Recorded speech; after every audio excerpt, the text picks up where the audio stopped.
皆さん、こんにちは。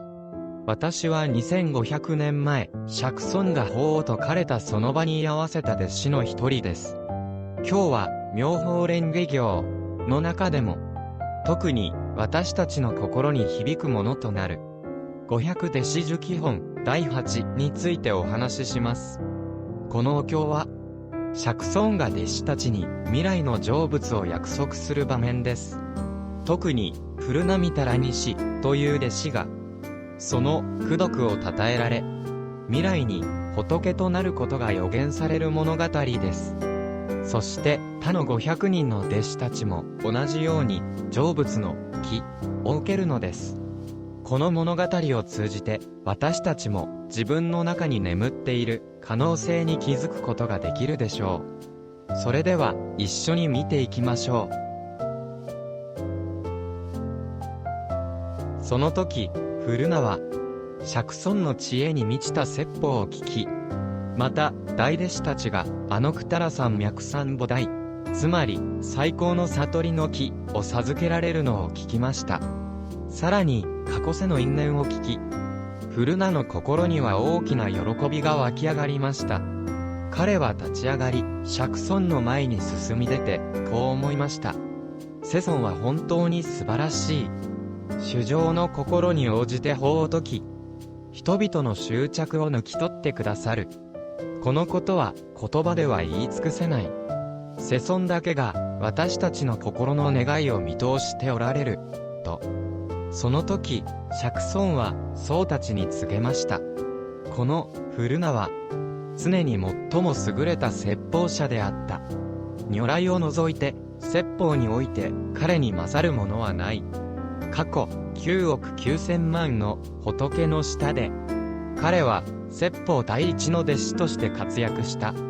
彼は苦の教えを深く理解し、無数の人々を導いてきた。そして未来でも彼は法明如来という仏になるだろう。その仏の世界は、ガンジス川の砂の数ほど広大で、平坦で美しく、人々は欲望から解放され、自由に飛び回ることができる理想郷だ。その世界には悪もなく女性もいない。人々は化粧、つまり自然に生まれ変わって欲望から解放され、人図力を得て光を放ち、自由に飛ぶことができる。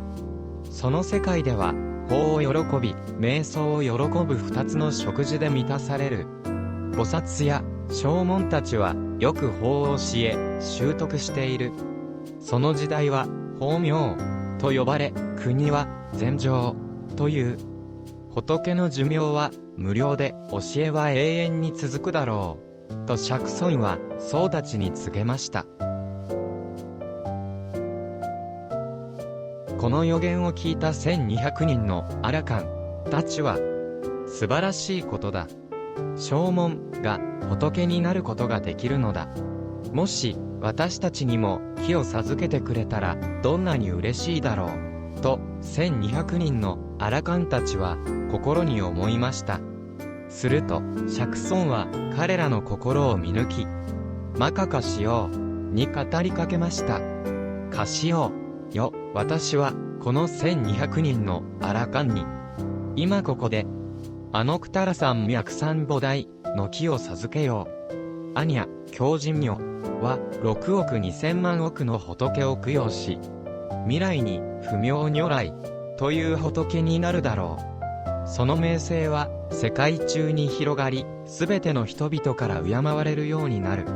また、ここにいる500人の阿羅漢たちも、皆同じく不明如来という仏になるだろう。その時、500人の阿羅漢たちは、歓喜して立ち上がり、釈尊に頭を下げ、実績の念に駆られて言いました。世尊よ、私たちは、すでに、阿羅漢化を得て、最終的な悟りに達したと思っていました。しかし、私たちは無知だったのです。如来の知恵を得るべきところ、小さな悟りで満足していました。例えば、ある人が親友の家で酔って寝込んでしまいました。友人は彼が困った時に役立つように、彼の衣の裏に高価な宝玉を縫い付けました。しかし彼はそれに気づかず、他国で貧しい生活を送っていました。後に友人と再会し、宝玉のことを知った彼は、どうしてこんなに苦労していたのか。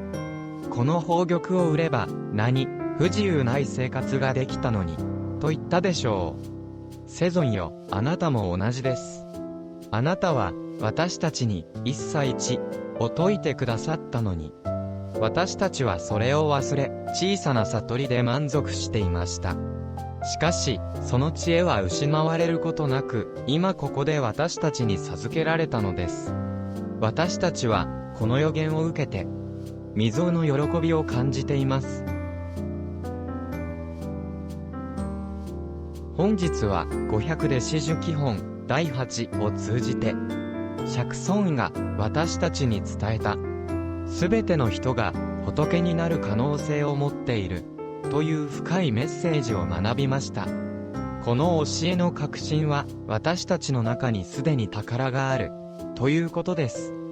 古名や500人の弟子たちが悟りを開いたと思い込んでいたように、私たちも自分の中に眠る無限の可能性に気づかず、小さな成功や満足で終わってしまうことはないでしょうか。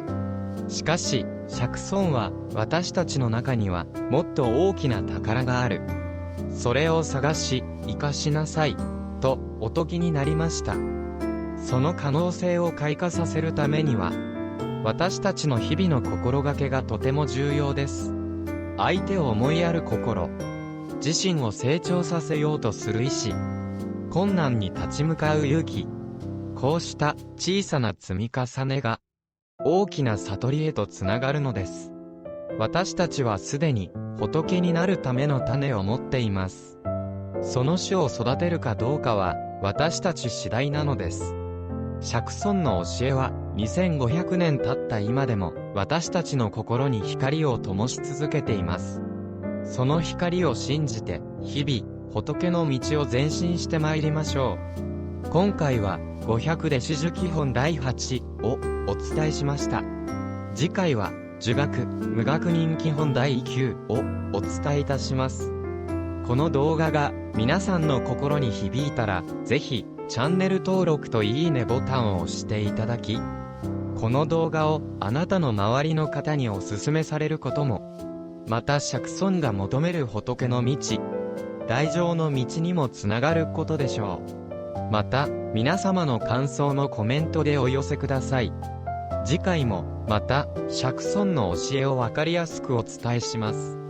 それでは、またお会いしましょう。南無妙法蓮華経。